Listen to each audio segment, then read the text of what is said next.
In June 2025, Nigeria's exports to other African countries crashed by 631.5 billion naira, sliding from 2.49 trillion in Q3 2024 to 1.85 trillion in Q1 2025. This equates to a drop from roughly 12 to 13% of total exports to just 9%. The decline has been attributed largely to oil export fluctuations, both in volume and pricing, despite a near 11.5% growth in non-oil exports. Stakeholders now emphasize the acceleration of non-oil trade and full exploitation of intra-African connections like AfCFTA and Pan-African Payments and Settlement System as critical to recovery. We now have joining us an expert in the field, Olaniyi, with us. Great to have you in the studio. And thank you for having me here. Yes. So let's begin with what we have. Obviously, there were a lot of expectations that a unified exchange rate would boost exports, but we're not seeing that pace. And even with all the drive around intra-African trade, the deglobalization pretty much, and Africa huddling together to drive trade, we're not seeing that reflect on the numbers. What are your thoughts on this? Is it just lip service? Okay, thank you, and thank you to our listeners. When you talk about unified exchange rate, you're talking about what currency now? So if you're talking about trade around the African region, all right, we're talking about having the Anglophone and the Francophone speaking part of Africa. So how do you unify trade when there's no common currency? All right, so the common currency that everybody has is the dollar, all right? And if you look at, if you look at where we are, okay, English speaking, our closest neighbor is Cotonou, all right, French speaking, spending French francs, you understand? There's going to be difficulty in being able to unify any payments in that region. But moving from that point is the fact that there's so much talk about, we've had conversations around the echo currency, for some time now, looking at how the African continent can unify trade, and it's interesting to talk about, things that have to do with PAPSS, AfCFTA, and all of those things. Yeah, they are good, all right, but I think we're not there yet, and those are some of the challenges that, are bedeviling us at the moment. Mm-hmm. But I believe we are seeing some gains, right, in particular sectors. So which sectors would you say are winning when it comes to export drive? Okay, so I can tell you for free that it is food that is winning. Food? Oh, food, yes. So if you look at food, especially when you're looking at the region across out of Africa, right? When you're talking about doing exports, non-oil exports to the United States, to Canada, to Germany and all of those countries, you talk about food, all right? Because that's really what the major concern is. People want to be able to eat African food, all right? But on the African side, we have the informal export, where you have this. I was in Cotonou 3 weeks ago, and I realized that in Cotonou they do not do a lot of manufacturing. No, so you'd see a lot of things that are being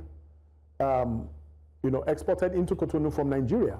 So those are the informal things like sardine, Indomie, and all of those things. They take them in very large quantities, you understand, and move to those regions. All right. So when you look at the African region, you're looking at countries around the region not really doing a lot of manufacturing, so they do a lot of consumption. All right. And they're largely things that are, what they call the fast-moving goods, and that's what plays on the African continent. And that raises concerns around our agricultural produce. Are we seeing that also move within the continent? What sectors, especially with agriculture, what sectors are benefiting in terms of that? In terms of agri, right? You realize that if you're talking agri, you're talking about food. You're talking about food that's going to be processed, because every time you're talking about food out of the country, Nigeria, you're talking about processed food, okay? Now, up until now, that's when you hear Nigerians are migrating to other African countries. It was never the norm, okay? So it's always been, I want to go to America, I want to go to Canada, and all of those places. So food, agro-produce, yes, increases, but unfortunately, right, we do not even have enough food for local consumption, all right? That's the unfortunate reality. So you'd realize that food is expensive, or why is food expensive? There's not enough. I mean, I train how to do export business, and I see people come and tell me, oh, there's not enough food to eat in the country. Why are you exporting? And I tell people, I say, look, no, there are also Nigerians who are abroad who want to eat African food. I mean, I don't want to even talk about my story in the US when I, you know, every time in the house, I'll look at the shelf and I see the gari going down, and I want to drink gari. So I'm in between, should I drink as much as I should drink, or drink a little so that it doesn't finish? So, right. And that's what food does to you. So that's really critical, you know. Food would always be very, very important. We wish that we can do more in terms of agro-produce. Insecurity is not helping any issue, right? The people that are supposed to be growers of food, who are supposed to, you know, do more in terms of agriculture, you understand, are not getting it really easy these days, you understand. And those are some of the challenges that, you know, bedevil us with the area of food production. Right, food insecurity. We know that the president did declare a state of, you know, emergency on that when it comes to food insecurity in Nigeria. And like you have highlighted, how can we export when we haven't, you know, met our own needs? So aside dealing with the issue of insecurity, are there other key, you know, integral things that need to be in place so that, you know, yes, we can meet our own needs, and then with the surplus, export to others? Well, many years ago, there was something that was called Operation Feed the Nation, all right? So for us to be able to become self-sufficient when it comes to food, the government must declare what I call a state of emergency on agriculture. And I've said this several times because I'd written a blueprint at some point called Microcredit for Mechanized Agricultural Program, you know, called MIMAP. And the whole idea was for us to be able to be self-sufficient when it comes to food. A government that is serious about agriculture must make sure that if you're talking about food equipment, tractors, mowers, and all of those things, they should be on zero tariff. They should be zero tariff, you understand? Government makes money from other sources, right? If you want food to be sufficient, zero tariff. If you want to bring in equipment that has to do with agriculture, you want to farm, you understand? You do not pay a single tariff at the borders. Then people start to see the opportunities there, which means that, I mean, in this age and time, you hear people talk about, or not talk about, people are doing, all right? They're growing all manner of stuff in their backyards now, in sacks, right? So tell everybody, oh, now you can farm, all right? So people are getting to understand the need to be self-sufficient when it comes to food. It is the primary thing. So any government that is serious about food issues must make sure that all the value chain that has to relate to food, production, agriculture, processing, and all that are encouraged, and that is the way to go. Interesting, and hopefully we do see that. But we know that MSMEs as well, they, considering their contribution to GDP and our economy, it's also considered that they can also contribute significantly to, you know, this export drive that we're witnessing in the country. So right now, what is their participation, you know, when it comes to exports and regional and global trade, and what more needs to be done aside from reduction in tariffs, right, on imports? What more needs to be done to boost their participation in this regional and global trade? So I mean, one of the things that is very important is training, okay? And quite a number of people are getting interested in getting trained. The unfortunate reality is that, so I had a conversation with a couple of banks on how we should assist,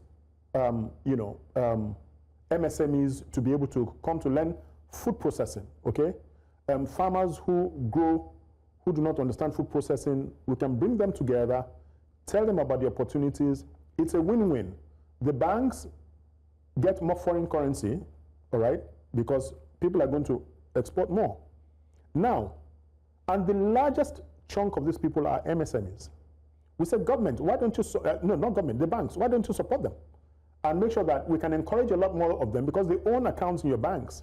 Let's bring them together, talk to them about export, all right, about how to process the food that they grow, all right, even if they don't grow, they can actually buy from the, what they call it, farmers markets and all of that, process and export. When they export, the bank also gets foreign currency.